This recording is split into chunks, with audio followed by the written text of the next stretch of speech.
Assalamualaikum warahmatullahi wabarakatuh. Perkenalkan, nama saya Sylvia Anggraini dengan NIM 190161994. Baiklah, di sini saya akan menjelaskan tentang konsep strategi skenario dalam media pembelajaran. Langsung saja kita masuk ke dalam materi yang pertama, yaitu konsep strategi dan skenario media pembelajaran. Seperti yang kita ketahui, skenario atau adegan layar naskah film ialah cetak biru yang ditulis film atau acara televisi. Skenario yang dihasilkan dalam bentuk olahan asli atau adaptasi dari penulisan yang sudah ada seperti hasil sastra. Dan definisi strategi adalah cara untuk mencapai tujuan jangka panjang. Strategi bisnis bisa berupa perluasan geografis, diversifikasi, akuisisi, pembangunan produk, penetrasi pasar, rasionalisasi karyawan, divestasi, likvidasi, dan joint venture. Pengertian strategi adalah rencana disatukan dan berinteraksi yang menghubungkan keunggulan strategis perusahaan dengan tantangan lingkungan yang dirancang untuk memastikan bahwa tujuan utama dari perusahaan dapat dicapai melalui pelaksanaan yang tepat oleh organisasi.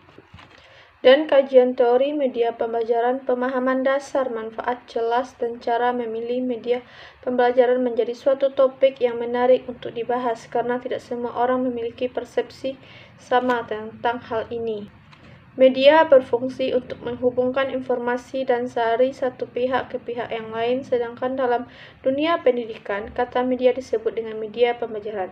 Media pembelajaran adalah segala sesuatu yang dapat digunakan untuk menyampaikan pesan atau informasi dalam proses belajar mengajar sehingga dapat merangsang perhatian dan minat siswa untuk belajar. Dan langsung saja kita kepada materi kedua, yaitu strategi ekspositoris dan penemuannya.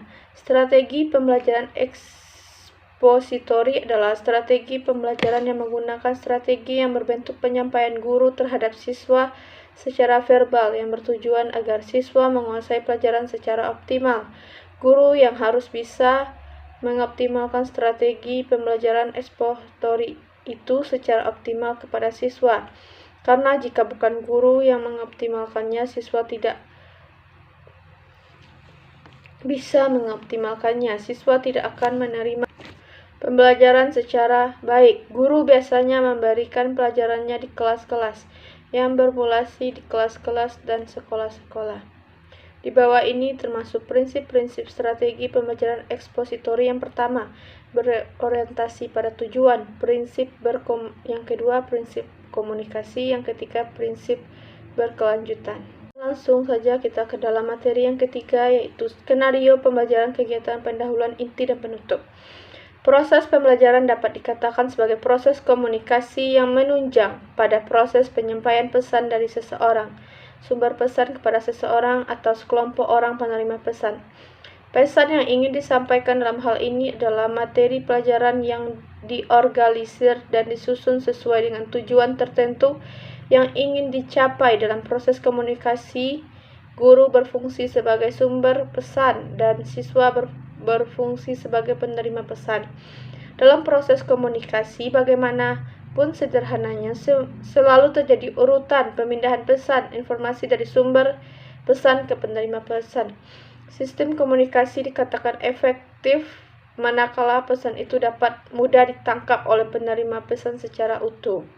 Baiklah, langsung saja kita masuk ke dalam materi yang terakhir, jenis media pembelajaran dalam bahasa Indonesia. Jenis media pembelajaran terbagi dua kelompok, yaitu media elektronika dan media non-elektronika. Media elektronika yaitu alat atau teknik untuk lebih mengefektifkan komunikasi dan interaksi antara guru dan murid dalam pembelajaran yang hanya diproyeksikan dengan saluran listrik, misalnya TV, radio, LCD, laptop, film, dan sebagainya. Media non-elektronika yaitu media biasa atau tradisional, yakni alat atau teknik untuk lebih mengefektifkan komunikasi dan interaksi antara guru dan murid dalam pembelajaran yang diproyeksikan tanpa menggunakan saluran listrik.